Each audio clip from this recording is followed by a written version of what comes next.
Alors aujourd'hui nous allons expliquer comment obtenir le patron d'un pavé droit principalement. Donc déjà qu'est-ce que c'est qu'un patron? C'est une figure qu'on obtient en dépliant un solide. Par exemple sur la fiche de cours là vous avez le patron d'un pavé droit ici. Et vous avez à droite un autre patron du même pavé droit. Donc un pavé droit peut avoir plusieurs patrons différents, selon comment on dispose, comment on le déplie, selon comment on dispose les faces.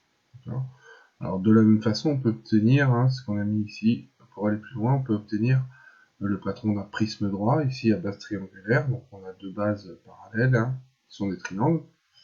Donc on a le triangle DEF qui est ici, et les faces latérales qui sont des rectangles que l'on a ici, et la deuxième base qui est parallèle à DEF, donc ABC, que l'on a ici. On va le voir aussi dans une autre animation que les arêtes, les deux segments ici représentent la même arête, puisque quand on replie, ils vont former la même arête. Pareil pour une pyramide, ici à base carrée, on a la base et les quatre faces latérales qui sont du triangle avec le même sommet S. Donc là on a mis S1, S2, S3, S4, et quand on va replier, ça va donc former le même sommet, le sommet S. Voilà. Alors pour comprendre un petit peu mieux de façon dynamique, donc ici on a j'ai tracé un pavé droit. Donc si je déplie ce pavé droit, on va voir ce qu'on a obtenu tout à l'heure. Donc on obtient les six faces du pavé droit à plat, donc qui sont des rectangles, donc que l'on obtient ici. Là on va voir un peu mieux le pavé droit. Une fois déplié, donc on remarque bien que les segments qui représentent la même arête sont de même longueur, donc il faudra faire attention à ça quand on construit. Donc, par exemple ici, on voit que les deux segments sont identiques, de même longueur, et quand on replie, on le remarque bien aussi, on voit ici ce segment-là et ce segment-là, qui au fur et à mesure qu'on replie le pavé droit, vont représenter la même arête. D'accord. Donc voilà un petit peu pour le patron d'un pavé droit. Alors très souvent on fait sous cette forme-là. On représente donc ici la face du dessous. Ici on a la face de droite, qui est ici là. La face de gauche ici. La face arrière ici. La face avant ici. Et la face du dessus, qu'on retrouve ici. On voit bien sur la qu'on a ici, qui se remet sur le dessus là. Et bien cette face-là, souvent on la met ici ou ici pour faire la forme d'une croix. Souvent la forme d'une croix, c'est la forme la plus utilisée pour les patrons de pavé droit. Alors pour construire le patron d'un pavé droit avec des longueurs données. Donc là ici on a un pavé droit avec longueur 4 cm, largeur 3 cm et hauteur 2 cm. Donc on va faire comme si on le dépliait, donc on va faire face par face. Donc je vais commencer par la face du dessous. Donc la face du dessous, c'est la face BCGH. Donc là, elle est déformée par la perspective, mais on sait qu'en réalité, c'est un rectangle. Donc de longueur 4 cm et de largeur 3 cm. Donc, je vais tracer un rectangle qui a pour longueur 4 cm et largeur 3 cm. Ici, 3 cm et 4 cm. Et donc ça, c'est la face du dessous. D'accord. Ensuite, je peux poursuivre avec la face de droite, par exemple. Donc il faut bien regarder les dimensions. Donc la face de droite, elle va venir ici.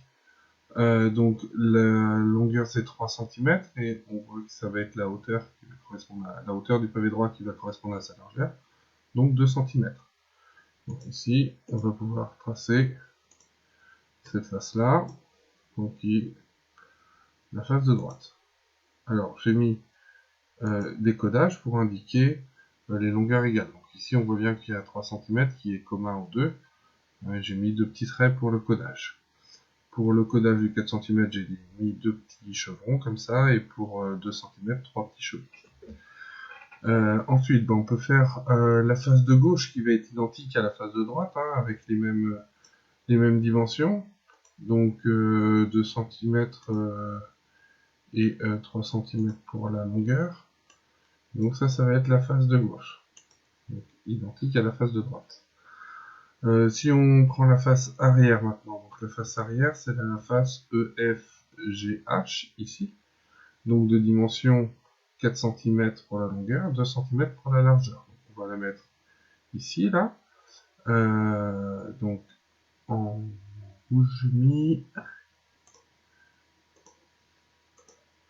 orange. Donc voilà, on a la face arrière ici. Donc on remarque bien que les codages sont identiques là pour les arêtes, enfin, pour les segments qui représentent la même arête. On va faire la même chose donc avec la face avant, qui a les mêmes dimensions que la face arrière, 4 cm et 2 cm. Là aussi on remarque que les codages sont identiques pour les segments qui représentent la même arête. Et enfin la face du dessus, donc qui a pour dimension les mêmes dimensions que la face du dessous. Donc là j'ai le choix, hein, je peux la coller entre guillemets à n'importe quelle des faces, sauf la face du dessous évidemment puisqu'elles sont opposées. Donc je vais la mettre en dessous ici. On a donc pour dimension 3 cm et 4 cm pour la longueur. Voilà, donc là j'ai l'ensemble de mon pavé droit qui est construit. On voit bien que là tous les segments mesurent 4 cm, il y a le même codage. La face du dessus il a 3 cm pour la largeur, pareil que pour la face du dessous. Quand je vais replier, si je découpe et que je replie donc, ce patron, je vais bien obtenir ce solide là avec les dimensions 4 cm, 3 cm et 2 cm. Donc voilà.